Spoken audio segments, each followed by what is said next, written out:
Once upon a time, in the heart of the bustling city, lived a young woman named Jenny. Life had dealt her a tough hand, and she found herself in dire straits, struggling to make ends meet. The flickering streetlights and the cacophony of the city's nightlife were a stark contrast to the quiet turmoil that was her life.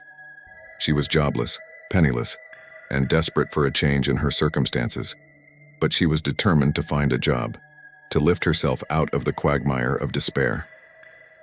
One sunny afternoon, Jenny stumbled upon a small shop selling second-hand mobile phones at incredibly low prices. The shop was a little shabby, tucked away in a corner, but it was a beacon of hope for her. Among the array of devices, one little white mobile phone caught her eye. It was simple, yet sturdy, and it worked perfectly fine when she tested it. The price tag read $10, a sum she could just about afford. With a sigh of relief, she purchased it, a small victory in her ongoing battle. That night, as Jenny lay in her bed, she clutched the phone tightly, her heart filled with hope. She had a good feeling about the next day's job applications. However, as the clock struck midnight, her peaceful slumber was shattered by the shrill ring of her new phone. Puzzled and slightly annoyed, she squinted at the screen, an unknown number flashing ominously. With a shaky hand, she answered, only to be greeted by an eerie silence, followed by an unsettling whisper that sent chills down her spine. The call ended abruptly, leaving Jenny in a state of shock and fear. She tried to dismiss it as a prank, but the seed of terror had been planted. Over the next few nights, the phone took on a life of its own.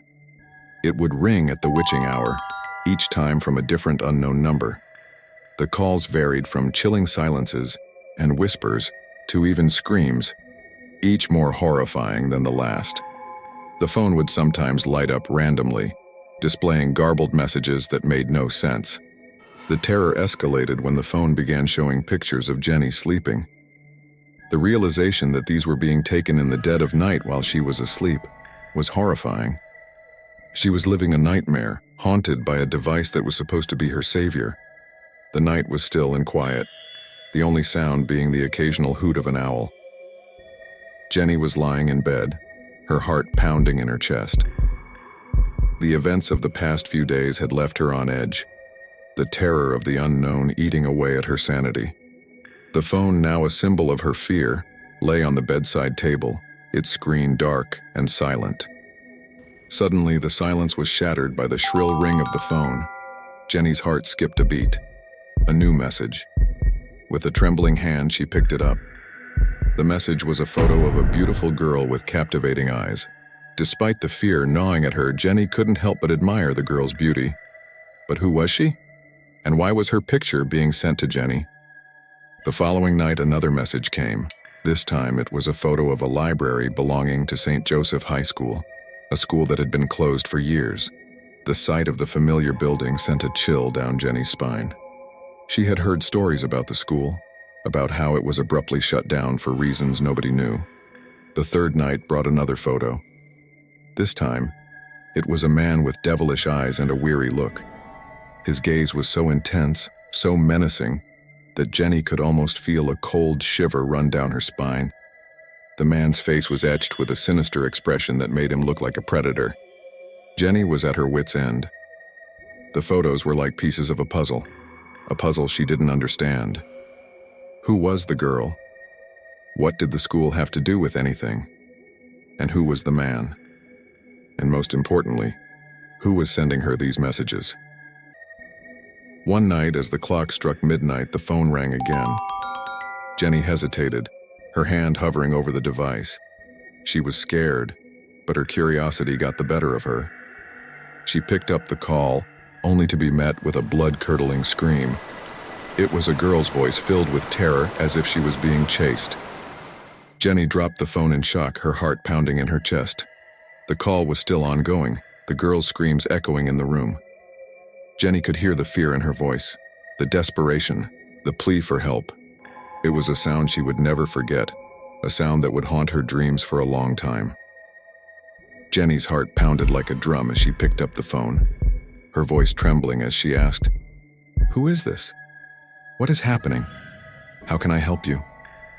The girl's voice on the other end was filled with terror, her words barely a whisper. He is following me, help me." The plea for help was so raw, so desperate, that Jenny felt a surge of determination. She had to help. She couldn't just stand by and do nothing.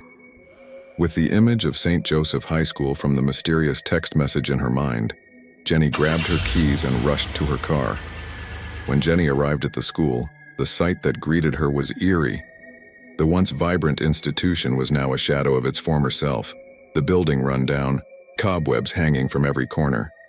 The moonlight gave the old bricks an eerie glow, the silence amplifying the sense of dread. Jenny was still on the phone, the girl's cries echoing in her ears. "I am here, where are you?" she asked, her voice barely a whisper. The only response was the girl's sobs, the sound sending chills down Jenny's spine. Then it clicked. The library, the photo she had received. It had to be a clue. With a newfound sense of purpose, Jenny ventured into the old school, her eyes scanning the dark corridors for any sign of the library. As she made her way through the crumbling hallways, the girl's cries on the phone guiding her, Jenny couldn't help but feel a sense of dread. Finally, she found the library. The door creaked open, revealing a room filled with dust-covered books and broken furniture. It was as if time had stood still, the room a stark reminder of the school's forgotten past. As she stepped inside, the girl's cries grew louder, more desperate. Jenny knew she was close. She had to be.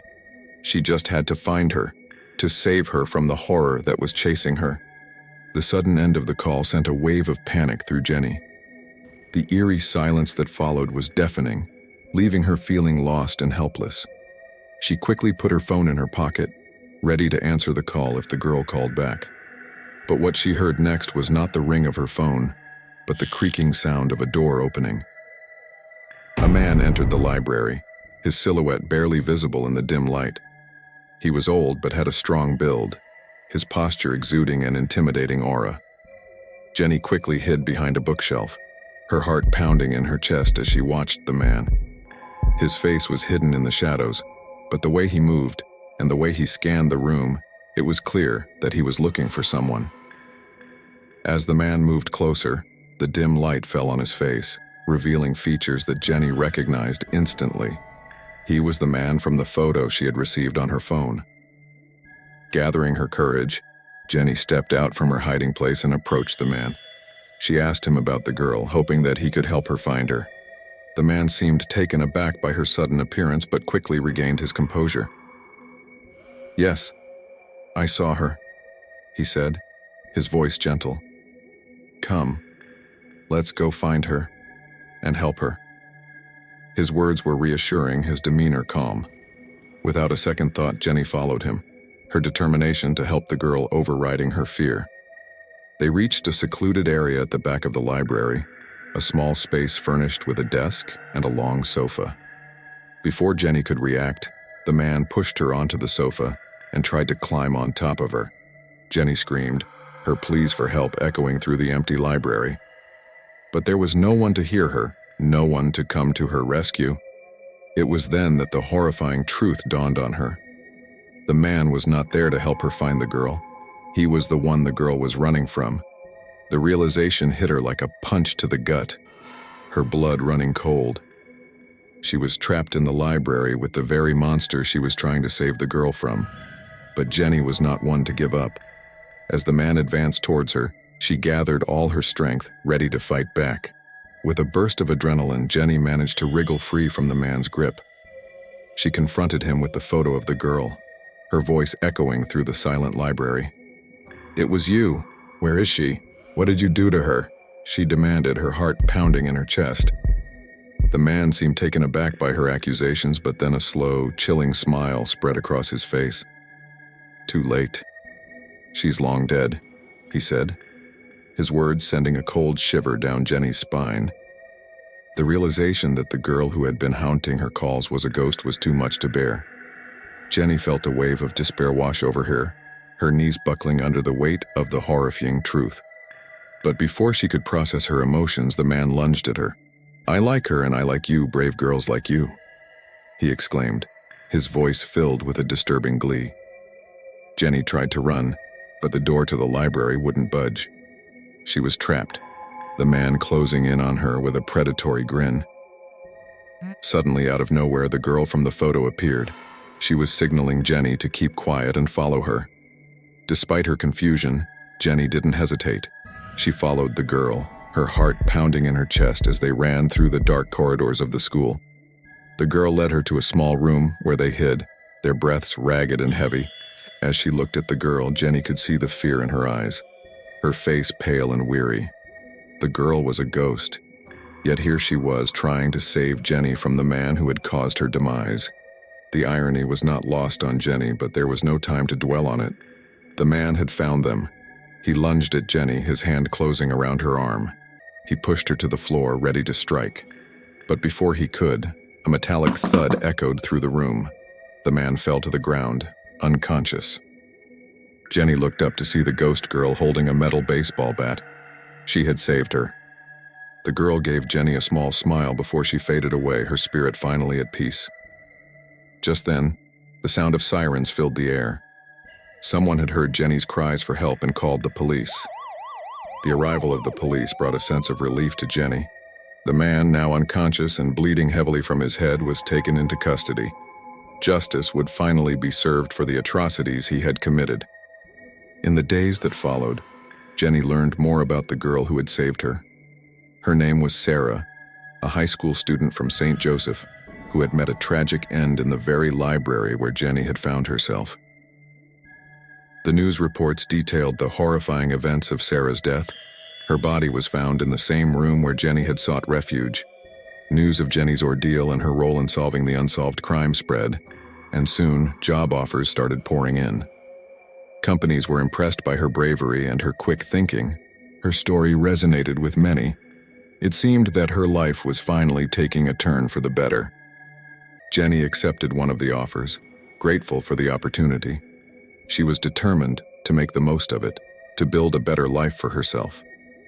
But one quiet evening, as Jenny was settling down after a long day at work, her phone rang. The screen flashed with an unknown number, causing a jolt of fear to course through her. Memories of the haunting calls flooded back, but she steeled herself and answered the call. The voice on the other end was soft, almost a whisper. "Thank you," it said.